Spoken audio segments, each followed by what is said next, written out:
Dr. Stewart's diary continued. It was just a quarter before 12 o'clock when we got into the churchyard over the low wall. The night was dark, with occasional gleams of moonlight between the dents of the heavy clouds that scudded across the sky. We all kept somehow close together, with Van Helsing slightly in front as he led the way.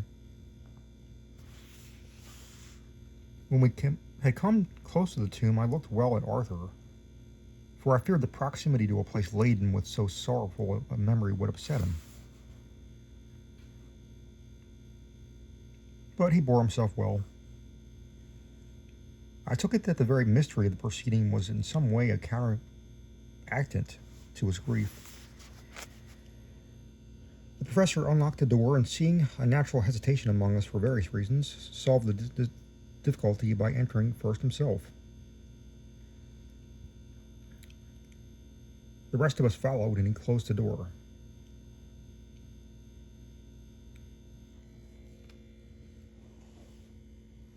He then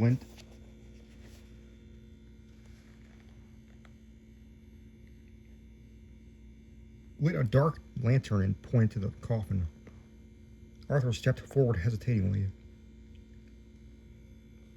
Van Helsing said to me,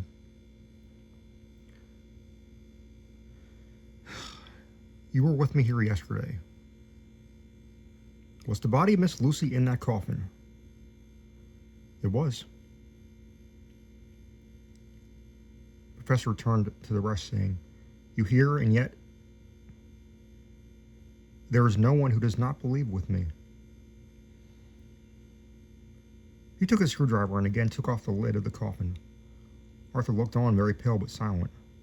When the lid was removed, he stepped forward.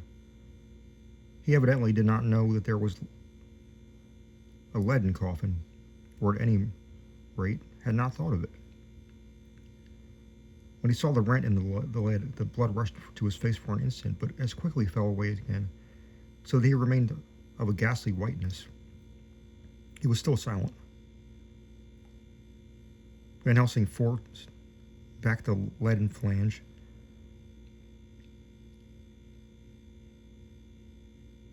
And we all looked at him and recoiled. The coffin was empty. For several minutes, no one spoke a word, for the silence was broken by Quincy Morris. "Professor, I answer for you. Your word is all I want. I wouldn't ask such a thing ordinarily. I wouldn't so dishonor you as to imply doubt. But this is a mystery that goes beyond any honor or dishonor. Is this your doing? I swear to you by all that I hold sacred that I have not removed or touched her. What happened was this. 2 nights ago, my friend Seward and I came here with good purpose, believe me, and I opened that coffin, which was then sealed up, as we found it as now empty. We then waited and saw some white come through the trees. The next day we came here in daytime, and she lay there. Did she not, friend John? Yes. That night we were just in time. One more so small child was missing, and we find it, thank God, unharmed among the graves. Yesterday I came here before sundown, for at sundown the undead can move. I waited here all night till the sun rose, but I saw nothing. It was most probable it was that because I laid over the clamps of those doors garlic, which the undead cannot bear, and all the things which they shun. Last night there was no exodus, so tonight before the sundown I took away my garlic and other things. And so it is we find this coffin empty. But bear with me. So far there is much that is strange. Wait with me outside, unseen, unheard, and the things much strange are yet to be. So, here he shut the dark slide of his lantern. Now to the outside. He opened the door and we followed out, he coming last and locking the door behind him. Oh, but it seemed so fresh and pure in that night air after the terror of that vault. How sweet it was to see the clouds race by and the passing gleams of moonlight between the scudding clouds crossing and passing, like the gladness and sorrow of a man's life. How sweet it was to breathe the fresh air that had no taint of death and decay. How humanizing to see the red lighting of the sky beyond the hill and to hear far away the muffled roar that marched the life of a great city. Each in his own way was solemn and overcome. Arthur was silent and was, I could see, striving to grasp the purpose and the inner meaning of that mystery. I was myself tolerably patient and half inclined again to throw aside doubt and to accept Van Helsing's conclusions. Quincy Morris was phlegmatic in a way of a man who accepts all things, and accepts them in the spirit of cold bravery with hazard of all he has at stake. Not being able to smoke, he cut himself a good-sized plug of tobacco and began to chew. As to Van Helsing, he employed it in a definite way. First, he took from his bag a mass of what looked like thin wafer biscuit, which was carefully rolled up in a white napkin. Next, he took out the double handful of some whitish stuff, like dough or putty. He crumbled the wafer up fine and worked it into the mass between his hands. This he then took, and rolling it into thin strips, began to lay them into the crevices between the door and its setting in the tomb. I was somewhat puzzled at this, and being close, asked him what it was that he was doing. Arthur and Quincy drew near also, as they too were curious. He answered, "I am closing the tomb so that the undead may not enter." "And is that stuff you have there going to do it?" "It is." "What is that which you are using?" This time the question was by Arthur. Van Helsing reverently lifted his hat as he answered, "The host.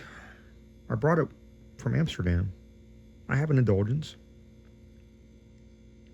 It was an answer that appalled the most skeptical of us, and we felt individually that in the presence of such an earnest purpose as the professor's, a purpose which could thus use that to him, the most sacred of things,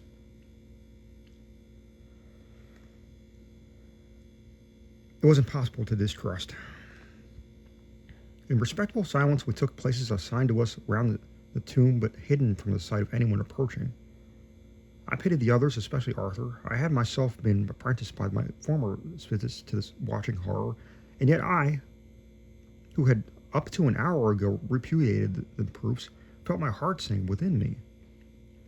Never did tombs look so ghastly white. Never did cypress or yew or juniper so seem the embodiment of funeral gloom. Never did tree or grass wave so or rustle so ominously.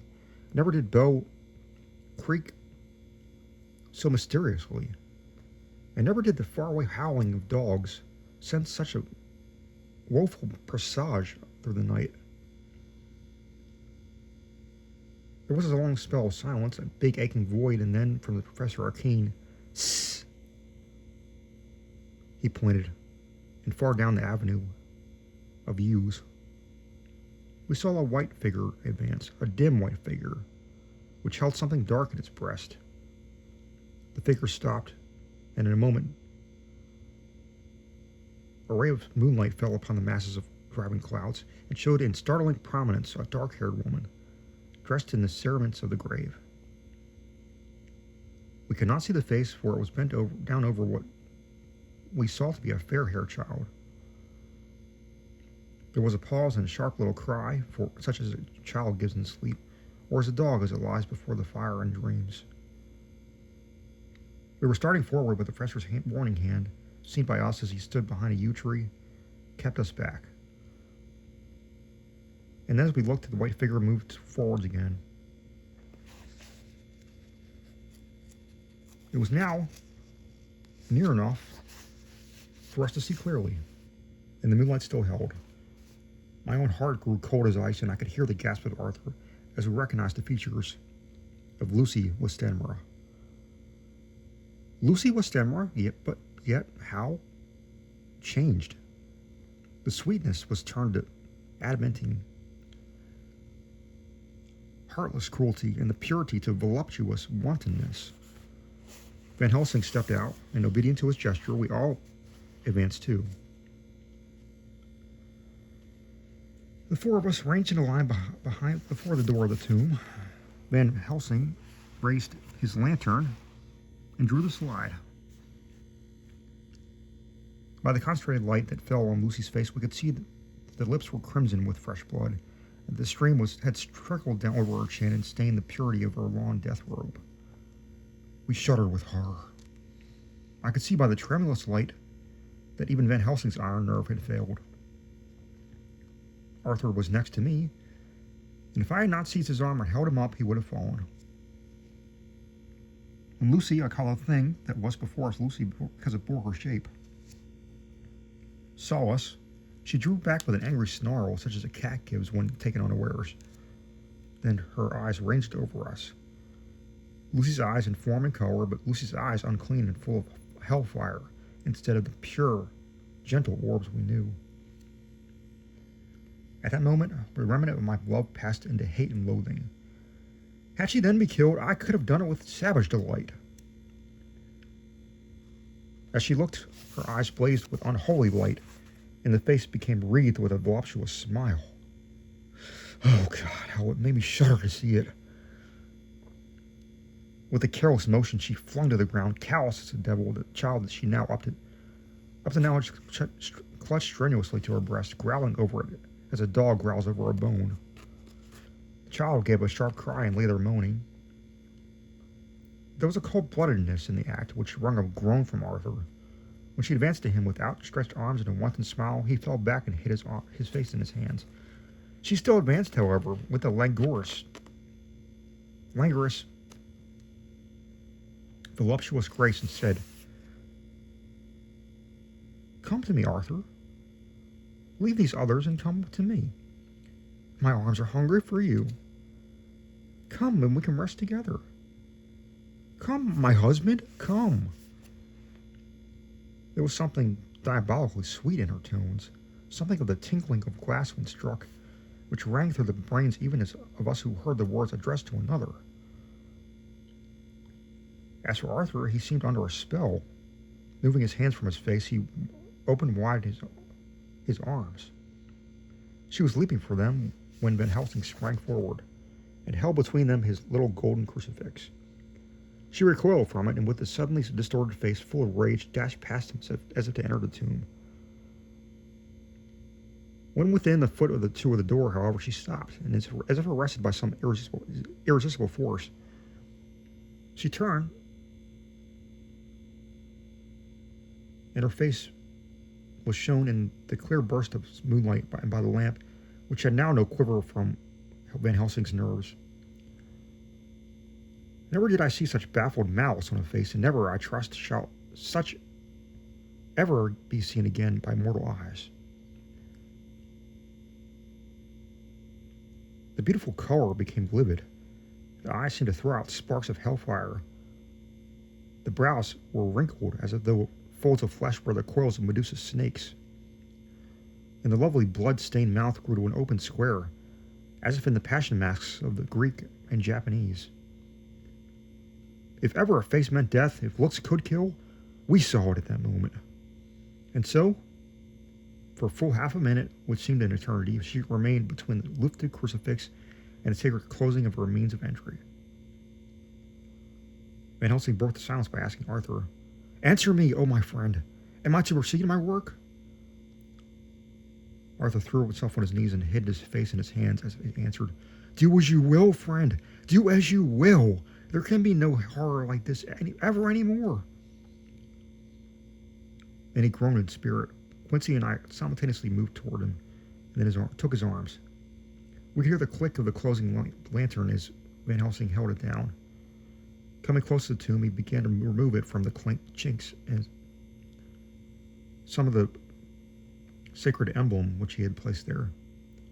We all looked on with horrified amazement as we saw, when he stood back, the woman, with a corporeal body as real as that moment as our own, passed through the interstice where scarce a knife blade could have gone.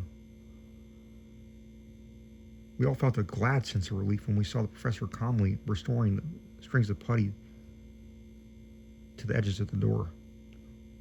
When this was done, he looked at the child and said, "Come now, my friends. We can do no more till tomorrow. There is a funeral at noon, so here we shall all come before long after that. The friends of the dead will all be gone by 2, and when the sexton locks the gate, we shall remain. Then there is much more to do, but not like this tonight. As for this little one, he is not much harmed. By tomorrow night he shall be well. We shall leave him where the police will find him, and as on the other night, and then to home."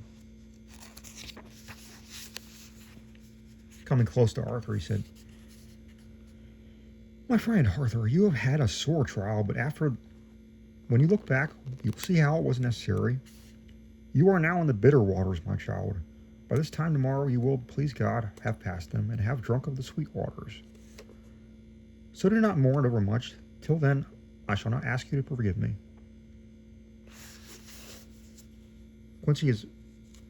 Arthur and Quincy came with me, and we tried to cheer each other up on the way.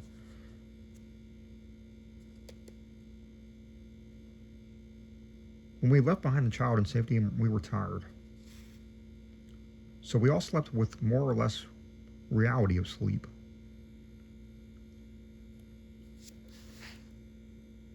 September 29th, night. A little before 12 o'clock, we three, Arthur, Quincy, Morris, and myself, called for the professor. It was odd to notice that by common consent we had all put on black clothes. Of course, Arthur wore black, for he was in deep mourning, but the rest of us wore it by instinct. We got into the graveyard by 1:30 and strolled about, keeping out of official observation, so that when the gravediggers had completed their task and the sexton, under the belief that everyone had gone, had locked the gate, we had the place all to ourselves. Van Helsing, instead of his little black bag, had with him a long leather one, something like a cricketing bag. It was manifestly of fair weight. When we were all alone and had heard the last of the footsteps die up the road, we silently, and as if by ordered intention, followed the professor to the tomb. He unlocked the door and we entered, closing it behind us. Then he took from his bag the lantern, which he lent, and also 2 wax candles, which, when lighted, he stuck by melting their own ends on other coffins so that they might give light sufficient to work by. When he again lifted the lid off Lucy's coffin, we all looked, Arthur trembling like an aspen, and saw that the corpse lay there in all its death beauty. But there was no love in my own heart, and nothing but loathing for the foul thing which had taken Lucy's shape without her soul. I could see even Arthur's face grow hard as he looked. Presently he said to Van Helsing, "Is this really Lucy's body, or only a demon in her shape?" "It is her body, and yet not it. But wait a while, and you shall see her as she was, and is."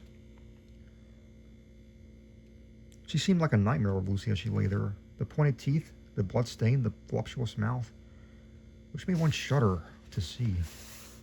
The whole carnal and unspirited appearance, seeming like a devilish mockery of Lucy's sweet purity. Van Helsing, with his usual methodicalness,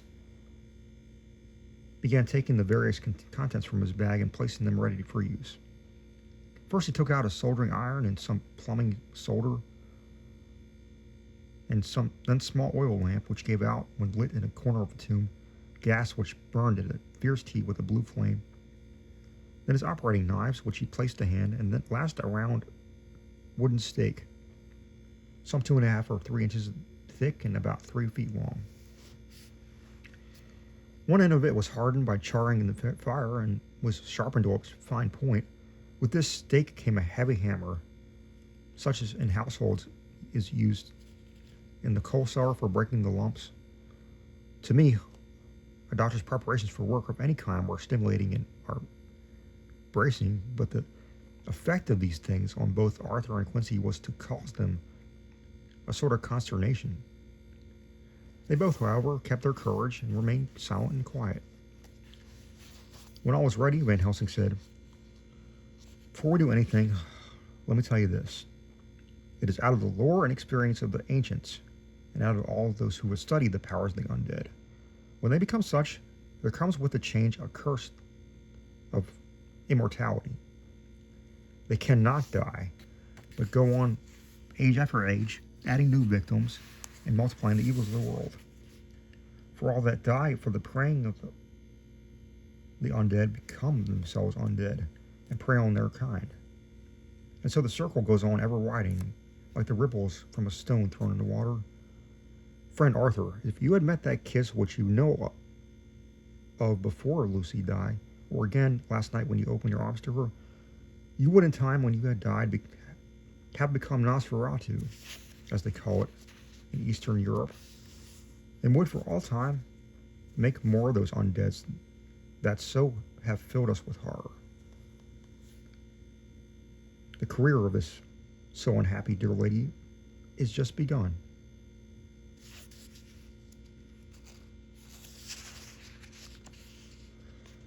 Those children whose blood she sucked are not as yet so much the worse, but if she lives on undead, more and more they lose their blood, and by her power over them, they come to her, and so she draw their blood with that so wicked mouth. But if she die in truth, then all cease. The tiny wounds of the throats disappear, and they go back to the play unknowing of ever of what has been. But of the most blessed of all, when this now undead made to rest as true dead, then the soul of the poor lady whom we love shall be again free. Instead of working wickedness by night and growing more debased in the assimilating of it by day, she shall take her place with the other angels. So that, my friend, it will be a blessed hand for her that she shall strike the blow that sets her free. To this I am willing, but is there none among us who has a better right? Will it be no joy to think of the hereafter in the silence of the night when sleep is not? It was my hand that sent her to the stars. It was the hand of him that loved her best, the hand that of all she would herself have chosen. Had it been to her to choose? Tell me if there be such a one among us. We all looked at Arthur. He saw, too, what we all did, the infinite kindness which suggested that his should be the hand which would restore Lucy to us as a holy not an unholy memory. He stepped forward and said bravely, though his hand trembled, and his face was as pale as snow, "My true friend, from the bottom of my broken heart, I thank you.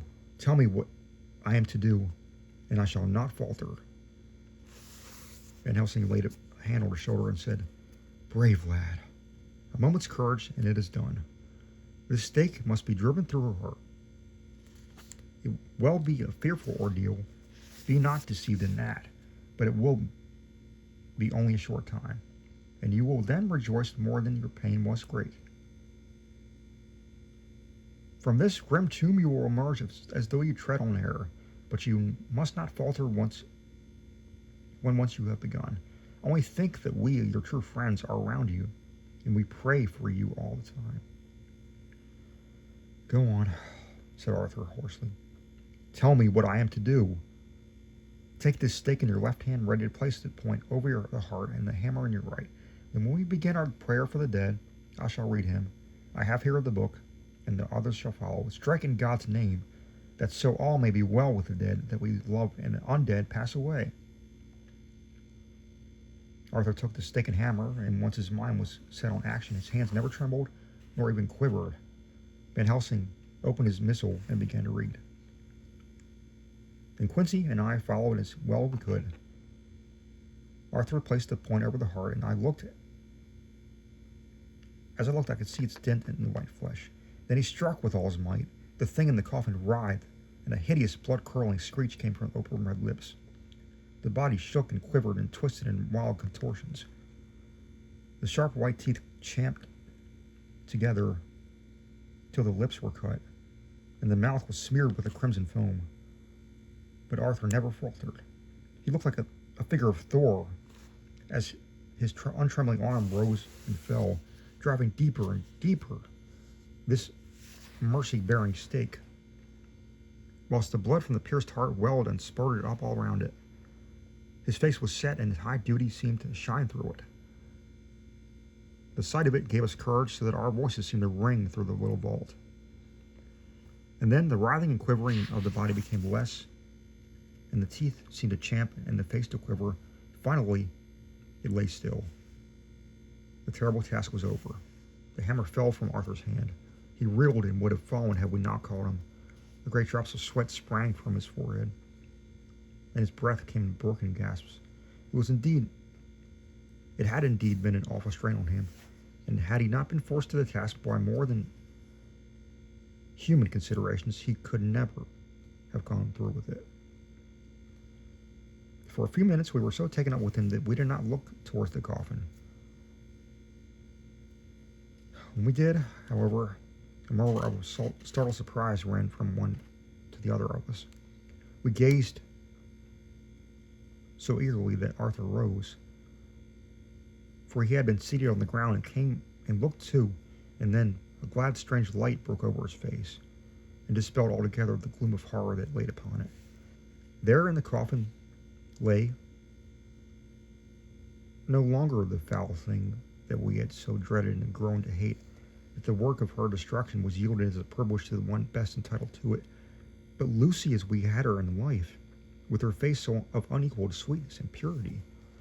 True that there were, as we had seen them in life, the traces of care and pain and waste, but these were all dear to us, for they marked the truth to what we knew, and one and all we felt the holy calm that lay like sunshine over the wasted face and form that was only an earthly token and symbol of the calm that was to reign forever. Van Helsing came and laid his hand on Arthur's shoulder and said to him, "And now, Arthur, my friend, dear lad, am I not forgiven?" The reaction of the terrible strain came as he took the old man's hand and, raising it to his lips, pressing it, and said, "Forgiven! God bless you that you've given me, my dear one, her soul again, and me peace." He put his hands on the professor's shoulder and, laying his head on the breast, cried for a little while silently, whilst we stood unmoving. When he raised his head, Van Helsing said to him, "And now, my child, you may kiss her. Kiss her dead lips, if you will, as she would have to you if for her choose. For she is not a grinning devil now, not any more a foul thing for all eternity. No longer she is the devil's undead.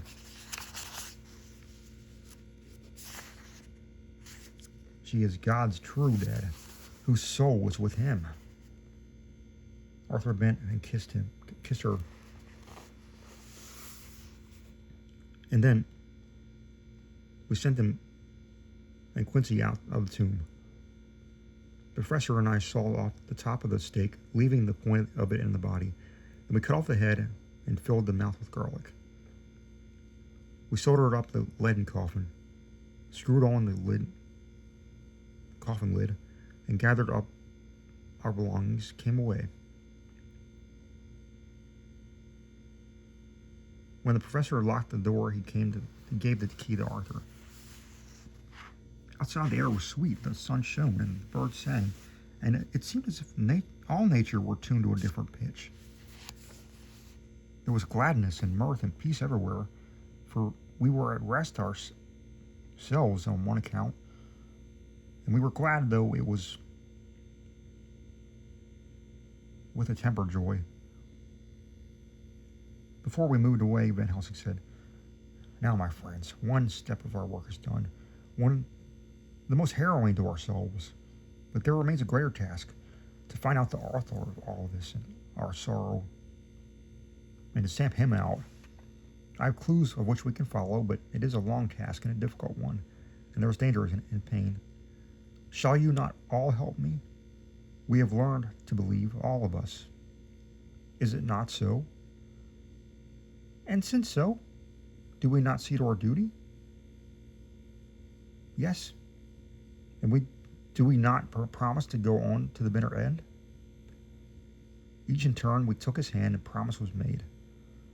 Then said the professor as we moved off, 2 nights hence you shall meet with me and dine together at 7 o'clock with friend John.